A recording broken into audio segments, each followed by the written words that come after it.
আজকে ওনার হেয়ারে কেরাটিন করব, কালার হবে আর কেরাটিন হবে। আর ওনার স্ক্যাল্প ট্রিটমেন্টও হয়েছে। লাস্ট টাইমে সব কিছুই ওনাকে জিজ্ঞেস করবো। ওনারই হবে কালার আর ফুল কেরাটিন। তারপরে হেয়ারটা নিয়ে আবার আসবো আমরা।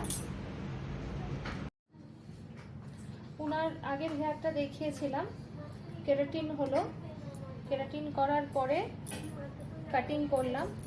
তো আজকে এই দেখো, একটা হেলদি হেয়ার থাকলে, আগে যেরকম একটা রাফ হেয়ার ছিল, বাইরের কালারগুলো উনি করতেন, যেগুলো ডাই কালার, বক্স ডাই যেগুলো আছে, সেগুলো অনেকে ইউজ করেন।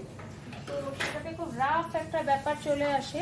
তো যাই হোক, সেই কেরাটিন ট্রিটমেন্ট করার পরে ওনার হেয়ারটা এখন তোমরা দেখলেও বুঝতে পারছো যে কতটা সফট সিল্কি ব্যাপারটা এসছে। কিন্তু টেক্সচার হেয়ারের কিন্তু চেঞ্জ করে না কেরাটিন। যেমন হেয়ার আছে তেমনই রাখবে, কিন্তু সেটা ম্যানেজেবল জায়গায় নিয়ে আসবে। আচ্ছা, এবার আমি ফ্রন্টটাও একবার দেখাবো। আমি এবার ফ্রন্ট থেকেও দেখাচ্ছি যে কাটিং কিরকম হয়েছে। আর ওনার যেরকম অনেকগুলোই সমস্যা ছিল, যেরকম সব থেকে প্রথম সমস্যা ছিল হেয়ার ফল হওয়া, তাই তো? হ্যাঁ হ্যাঁ, আপনার খুব হেয়ার ফল হতো। তো পরে একদমই কমে গেছে। এবার আমরা স্ক্যাল্প ট্রিটমেন্ট দিয়েছিলাম। প্রথমে উনি বলেছিলেন কেরাটিন করবেন, কিন্তু আমরা করিনি। তো কারণ হচ্ছে ওনার প্রচুর হেয়ার ফল হচ্ছিল। তো সেই ট্রিটমেন্টটা আগে করা হয়েছে। করার পরে যখন কোর্স কমপ্লিট হয়েছে, উনি কতটা তাতে উপকার পেয়েছেন আমরা সেটাও জিজ্ঞেস করব। এবং তারপরে আমরা কেরাটিন করলাম, করে একটা ম্যানেজেবল জায়গায় নিয়ে আসলাম, নিয়ে তারপরে আমরা লাস্টে কাটিং করলাম। মানে এতগুলো স্টেপ ওনাকে চলতে হয়েছে এবং উনি ধৈর্য ধরে করেছেন।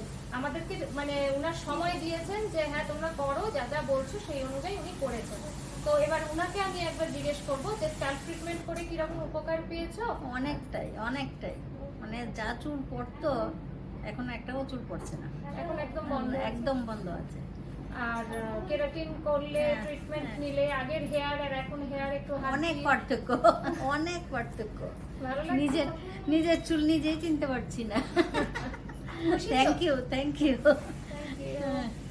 এসে মানে সার্থক হয়েছে। অনেকটা দূর থেকে আসছে। তোমরা কোথা থেকে যাবে? আমরা ইয়ের থেকে, এয়ারপোর্ট থেকে। এয়ারপোর্টের ওখান থেকে ওনারা আসেন। তো যাই হোক, ধৈর্য ধরে যে সময়টা দিয়েছেন ওনাদের, তার জন্য অনেক অনেক ধন্যবাদ।